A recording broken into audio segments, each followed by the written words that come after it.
ചേട്ടനും ചേച്ചിയും കൂടെ ബ്രഞ്ച് കഴിക്കാനായി ഒരു ബാറിലേക്ക് പോവുകയാണ്. Sally Rogers bar. ആ ബാറിന്ന് എഴുതിയിരിക്കുന്നതിലെ എ കാണാനില്ല. തിരിച്ചു വയ്ക്കുമ്പോൾ ആറിന്റെ അപ്പുറത്താവരുതേ എന്ന പ്രാർത്ഥന മാത്രം. അകത്ത് പ്രവേശിക്കുമ്പോൾ നിറയെ ബാരലുകളും ചുവരിൽ വർണ്ണശബളമായ ചിത്രങ്ങളും കാണാം. മദ്യപാനത്തിന്റെ ആംബിയൻസ് തുളുമ്പുന്ന തരത്തിലുള്ള ഒരു പ്രവേശന കവാടം തന്നെയാണ് അവർ അവിടെ ഒരുക്കിയിരിക്കുന്നത്. ഉള്ളെന്ന ചിഹ്നം കണ്ടാൽ ആദ്യമൊന്ന് തള്ളി നോക്കും, തീർച്ച. അകത്ത് കയറുമ്പോൾ രാജകീയ പ്രൗഢി നിറഞ്ഞ ഒരു ഇന്റീരിയർ തന്നെയാണ് അവിടെ ഒരുക്കി വെച്ചിരിക്കുന്നത്.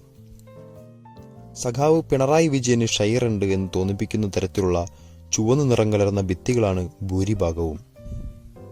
എന്തായാലും നല്ല അന്തസ്സുള്ള ബാർ തന്നെ. പുറത്തേക്ക് പ്രവേശിക്കുമ്പോൾ വിവാഹത്തിന്റെ നല്ല സ്മരണകൾ ഓർക്കുന്ന തരത്തിലുള്ള വധൂവരന്മാർക്കിരിക്കാനുള്ള കസാരകൾ, നാട്ടുകാർക്കിരുന്ന് കഴിക്കാനും ഊക്കാനുമുള്ള കസാരകളും എല്ലാം കാണാം.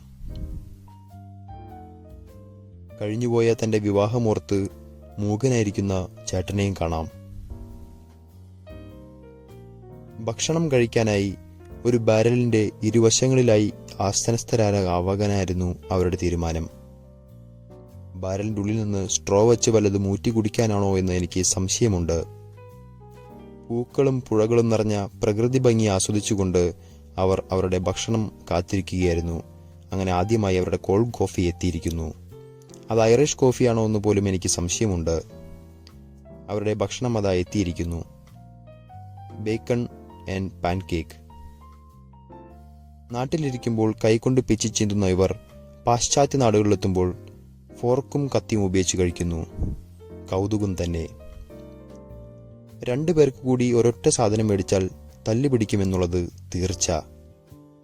അങ്ങനെ നല്ലൊരു ബ്രഞ്ച് കഴിച്ച് അവരുടെ ആട്ടുംതോലും അണിഞ്ഞ് അവർ ഇവിടെ നിന്ന് യാത്രയാവുകയാണ്.